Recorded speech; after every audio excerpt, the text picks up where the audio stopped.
3 goals, and a little bit different than Tuesday night against Fylde, but hopefully you can hear us first time this time with a microphone. But what a great win. We had the performance on Tuesday, another performance tonight, but this time 3 goals. Harry, your initial thoughts?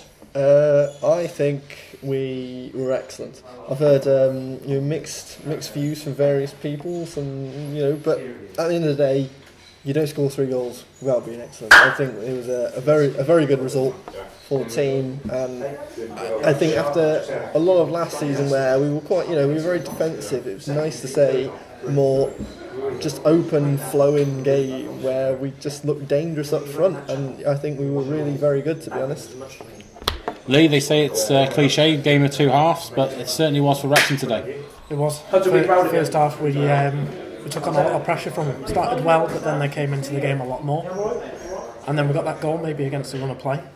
And then the second half we just, like the Fylde game on Tuesday, we started, didn't we? We really went for it. Absolutely, yeah. As you say, it was probably against the run of play. Boreham would certainly tested us and gave us some interesting options, long ball perhaps causing issues and winning the second ball all the time. Certainly from set pieces they caused some problems, and to get that goal against the run of play and going into half time was important, particularly with the injury to Luke Young and Rutherford coming on, so there was a few people out of position. Second half though, we came out, whatever Sam said to him, it seemed to work at half time on Tuesday night against Fylde. We came out as a different team again tonight. Substitutions were early and decisive, a couple of obviously forced changes, but what a difference that second half made. We created chances, and when we were on top we scored goals, and that's something we didn't do last year, Harry. Yeah, definitely. I mean, Lee's right about sort of for the first 20 minutes or so, we were second best. We were very much under the cosh. They had plenty of opportunities. They were all over us. It was quite amusing, actually. The goal was, I think, the first time I'd actually looked to my left at that point, I think, all half. So, that was quite good to see. But it was almost a repeat, the first goal, of Paul Rutherford's disallowed goal on Tuesday. Sort of a brilliant ball in and just headed in by Jordan Maguire-Drew this time. It was almost exactly the same goal. So, it was brilliantly worked. And I think that did, in the end, kind of cause Boreham to crumble a little bit. And in the end, I think we kind of came into our own in the second half. Boreham they had the chances, and as Rob Langton got man of the match because he made some fantastic saves. But, we got better as the half grew on, and I think by the end of the game we could have scored quite a few. Yeah, it was not to be underestimated. Obviously they hit the post, and if those goes on, and it's a different game. I think it would have been 2-1 at that point, and then do you invite the pressure? But at the same time, we could have scored more. I think there's a slight mix-up between Mike Fondop and Maguire-Drew, and perhaps he should have set him free. But it's good to have players on the pitch that are getting in those positions and at least wanting to score goals and hurting. It's something perhaps the pass should have been made, but it's nice to see that we're attacking and potentially scoring, creating chances. Yeah, it was unlucky at that chance. I mean, Maguire-Drew he'd made that space on the right hand side, but Fondop went to the left hand side. But it was good to see the frustration as well from Maguire-Drew. He wants to goal, he wants to get forward, he was in the space. It was good play. It was just unlucky, but overall the performance today was.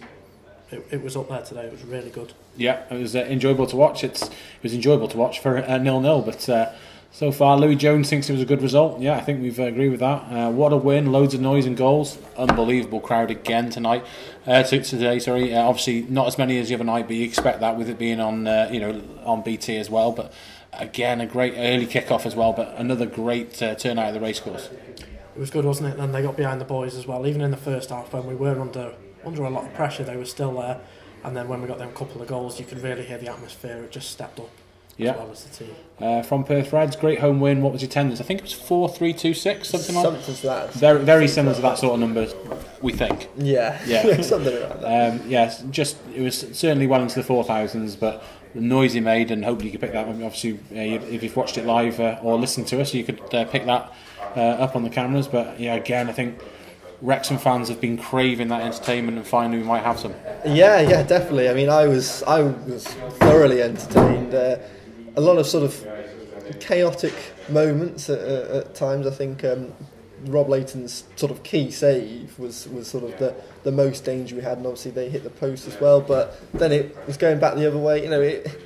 It was end-to-end stuff, and I wasn't at Dover, but I was here on Tuesday, and that was end-to-end stuff as well. So if this is sort of the new era of Wrexham, how we play, it's worlds apart from last season, where we were a very solid defensive-minded team, but perhaps not the most interesting. You don't mind if it's getting your results, but when you play like that and you're not getting results, it becomes less fun to watch. So hopefully we keep playing like this and we keep getting the results that playing like this gives us. Well, third time in Australia, so Welsh night, have a good sleep, and you'll wake up nice and refreshed and be able to see the rest of the results in this league. So maybe it was a benefit for some people to have an earlier kick-off, and it means they could stay. Great atmosphere in the tech end. I think great atmosphere across the ground. But yeah, Cameron, absolutely, it was a great atmosphere. You could really hear that drum beating as well. Certainly in that second half, and I think Sam wants to build that bond with the fans, and you could see it. All the players, all the management team out on the pitch at the full time. They appreciate the fans, they appreciate what they've got here, and they want to build something special. So hopefully we can get behind that. I don't know if you heard it. Just as we went on with this broadcast, there was a loud clapping sound. That was Sam Ricketts walking behind camera and clapping Rakeel Pike congratulating on him on his first goal. How important is that? Some of these young players, he's got his first senior goal now for Wrexham, and maybe you can kick on from that. That'll really push him on, won't it? To get the goal today and get the assist as well for the second goal, for second or third. But no, he looked good, and it'll only do him good to push on for the rest of this season.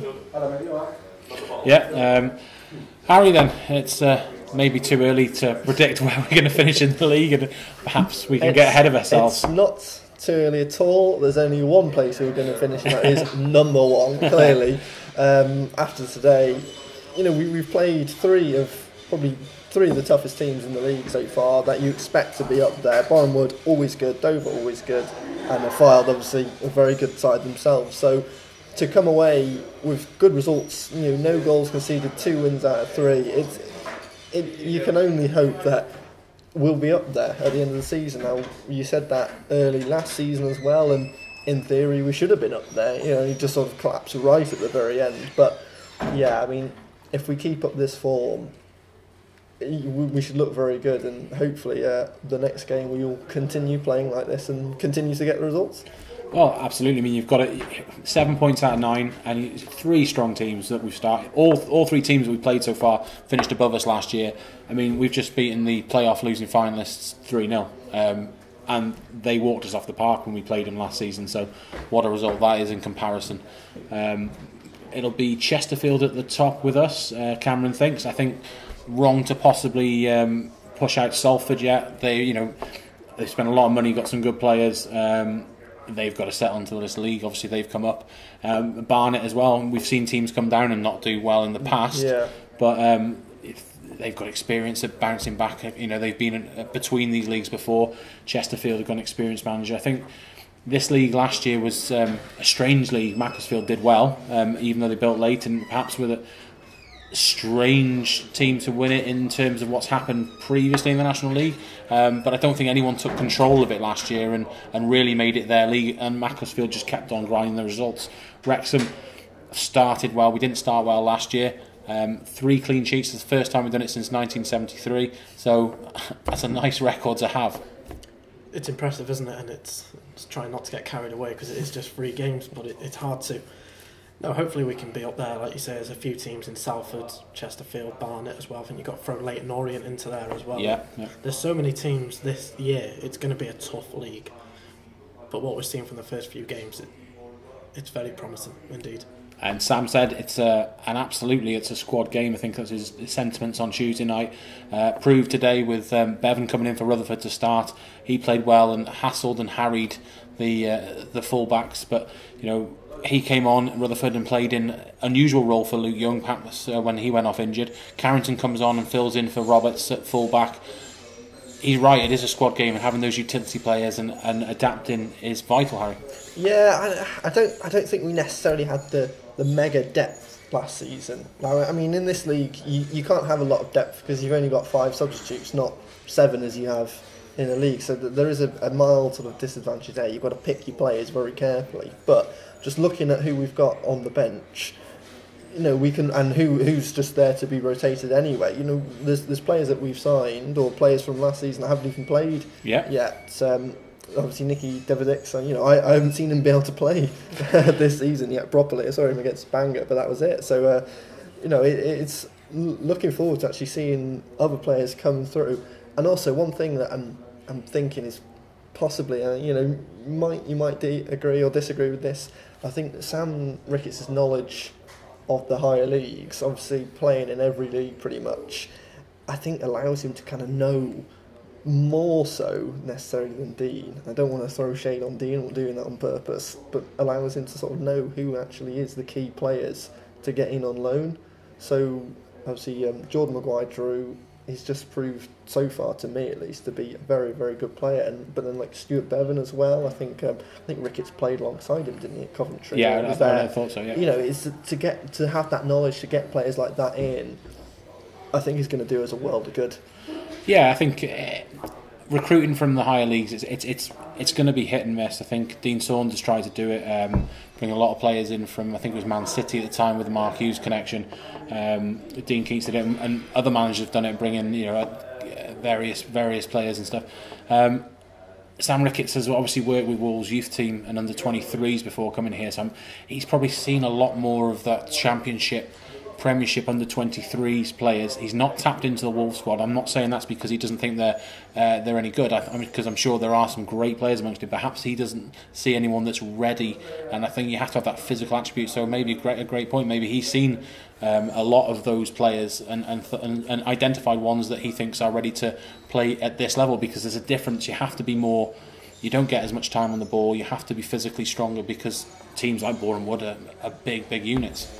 It's a very physical league, isn't it? And a lot of young players, maybe they are maybe not used to it in them sort of under 23s, under 21s leagues. But you see with Maguire-Drew, you can see why he was at Coventry and Lincoln last season, because he has got the physicality as well to go with it. He's got the skill.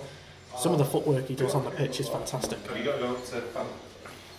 Yeah. So, well, some interesting things to ponder, and let's be top of the league at least today until 3 o'clock and see what. Let's lay that gauntlet down for the other teams to come and chase us now and see what happens. But it's on to Maidenhead away at Tuesday. A tough place to go, and another journey down south. So from us, Harry, Lee, and myself, we'll join you on the next time, and let's take care.